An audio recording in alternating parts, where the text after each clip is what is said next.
High, আজ আবারও একটা নতুন রেসিপি নিয়ে চলে এলাম। আজকের রেসিপিটা খুবই স্পেশাল, কারণ সামনেই তো আসছে জামাই ষষ্ঠী। জামাইদের মন জয় করে নেওয়ার মতো যদি বিভিন্ন রকম পদের রান্না করে দেওয়া যায় তাহলে তো দারুণ হয়, তাই না? অনেকগুলো পদের মধ্যে একটা পদ হলো বাসন্তী পোলাও। এই বাসন্তী পোলাও পেলে জামাইরা তো বক বক খুশি। আর বাসন্তী পোলাওয়ের সাথে চিকেন অথবা মাটন যে কোনো কিছু দিয়ে সার্ভ করতে পারেন, দুর্দান্ত লাগে। তাহলে চলুন আজ আর বেশি দেরি করছি না, আপনাদের সাথে রেসিপিটা শেয়ার করে দিই। বাসন্তী পোলাও তৈরি করার জন্য আমি 1 কাপ গোবিন্দভোগ বা খাস চাল নিয়ে নিয়েছি। চালটাকে 3 থেকে 4 বার জল পাল্টে পাল্টে খুব ভালো করে পরিষ্কার করে ধুয়ে নেব। অনেককেই বলতে শুনেছি তাদের দ্বারা নাকি বাসন্তী পোলাও হয় না। কোনোবার জল বেশি হয়ে যে কাদা কাদা হয়ে যায়, আবার কোনোবারে জল কম হয়ে শক্ত হয়ে যায়। এরকম কোনো কথা নাই, মানুষ চাইলে সবই করতে পারে। আর এটাও খুব সহজ প্রসেস, আস্তে আস্তে আমি সব বুঝিয়ে দেবো। আমার এই পদ্ধতিতে করলে বাসন্তী পোলাওটা একদম ঝরঝরে হবে, যেটা ভিডিওতে দেখতেই পাচ্ছেন। চালগুলো ধোয়া হয়ে গেছে। এরপর আমি একটা জায়গায় তুলে নিয়েছি, দেখতে পাচ্ছেন এরকম একটা প্লাস্টিকের ঠিক ছিদ্র করা পাত্র নিয়েছি। জলটা ঝরে গেছে। এরপর আমি একটা বড় পাত্রে নিয়ে নিচ্ছি। এরপর চালের মধ্যে আমি দিয়ে দিচ্ছি 1 চামচের মতো লবণ, হাফ চামচ দিচ্ছি হলুদ গুঁড়ো, হাফ চামচ দিচ্ছি আদা ও রসুন বাটা একসাথেই বেটে নিয়েছি, আর দিচ্ছি 1 চামচের মতো গাওয়া ঘি, আর সবশেষে দিয়ে দেব চিনি। এখানে চিনিটা আমি আমার স্বাদ অনুযায়ী দিচ্ছি, 3 চামচের মতো চিনি দিচ্ছি, আপনারা কম বেশি করে দিয়ে নেবেন। তবে বাসন্তী পোলাওয়ে মিষ্টিটা একটু বেশিই ভালো লাগে।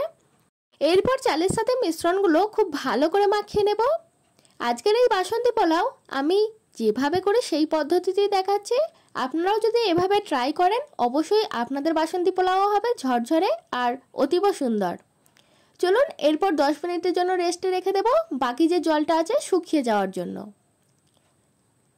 এখন দেখুন একটি কড়াইয়ে আমি দিয়ে দিচ্ছি 2 চামচের মতো গাওয়া ঘি। ঘিটা গরম হয়ে গেলে তাতে দিয়ে দিচ্ছি গরম মশলা।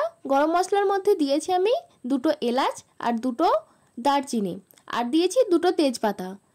3 থেকে 4 সেকেন্ড নাড়াচাড়া করে নেওয়ার পর দিয়ে দিচ্ছি কাজু ও কিশমিশ। এখানে আমি 7 থেকে 8টা কাজু আর 5 থেকে 6টার মতো কিশমিশ দিয়ে দিয়েছি। 2-1 বার নাড়াচাড়া করে নিতে হবে। এরপর দেখুন আপনাদেরকে পরিমাপটা বলি, যেই কাপের আমি চাল নিয়েছিলাম সেই কাপেরই 2 কাপ নিয়েছি। যেহেতু আমি 1 কাপ চাল নিয়েছি তাই এখানে 2 কাপ জল লাগছে। এই পরিমাপটা কিন্তু ঠিক রাখতে হবে। এরপর ঢাকনা দিয়ে জলটা ফুটতে দেব। ততক্ষণে দেখুন 10 মিনিট পর চালটা কি সুন্দর ঝরঝরে হয়ে গেছে আর অনেকটাই শুকিয়ে এসছে। দেখুন আমি ঢাকনা খুলে দেখে নিচ্ছি, জলটা কিন্তু খুব সুন্দর করে ফুটে গেছে। একবার আমি নাড়াচাড়া করে দিচ্ছি। এরপর আমি দিয়ে দেব চালটা। অল্প অল্প করে চালটা দিয়ে দিচ্ছি, একবারে দিয়ে দিচ্ছি না, অল্প অল্প করে দিচ্ছি। এরপর 2-1 বার নাড়াচাড়া করে নেব। বেশি কিন্তু নাড়াচাড়া করলে চলবে না। দেখুন অল্প অল্প ফুটতে শুরু করেছে। আমি ঢাকনা দিয়ে 3 মিনিটের জন্য রান্না হতে দিচ্ছি। ঠিক দেখুন 3 মিনিট পর আমি আরও একবার নাড়াচাড়া করে নেব। আপনাদেরকে এখানে আর একটা জিনিস লক্ষ্য করার দরকার আছে। দেখতেই পাচ্ছেন আবারও ফুটতে শুরু করেছে। আমি আবারও 2 মিনিটের জন্য ঢাকা দিয়ে রেখে দিচ্ছি।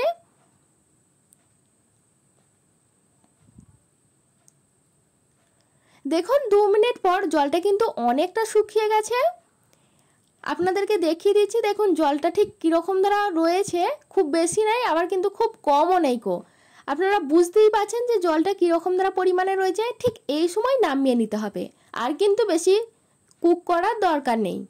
তো আমি নামিয়ে নিচ্ছি এটা। এবার আপনাদেরকে এই দুটো জিনিসই লক্ষ্য রাখতে হবে, ঠিক যতটা পরিমাণে মানে যেই কাপ বা যেই বাটি অনুযায়ী চাল নেবেন তার ডবল পরিমাণে জল দেবেন। আর জলটা ঠিক এরকম ধরা থাকবে, হালকা থাকবে, সেরকম অবস্থায় নামিয়ে নিতে হবে। দেখতেই পাচ্ছেন নামিয়ে নিয়ে আমি 15 মিনিট রেখে দিয়েছিলাম, ভাপটা একবারে মরে গেছে। এরপর দেখুন আমি চালটা কেটে নিচ্ছি।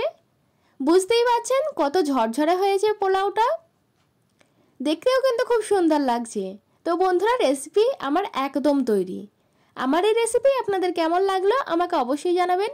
ভিডিওটি ভালো লাগলে লাইক করবেন, আর চ্যানেলে নতুন হলে অবশ্যই সাবস্ক্রাইব করে পাশে থাকবেন এরকম নিত্য নতুন রেসিপি দেখার জন্য। পরবর্তী আবারও একটা নতুন ভিডিওর সাথে দেখা হবে। ততক্ষণ পর্যন্ত ভালো থাকবেন, সুস্থ থাকবেন। ধন্যবাদ, টাটা।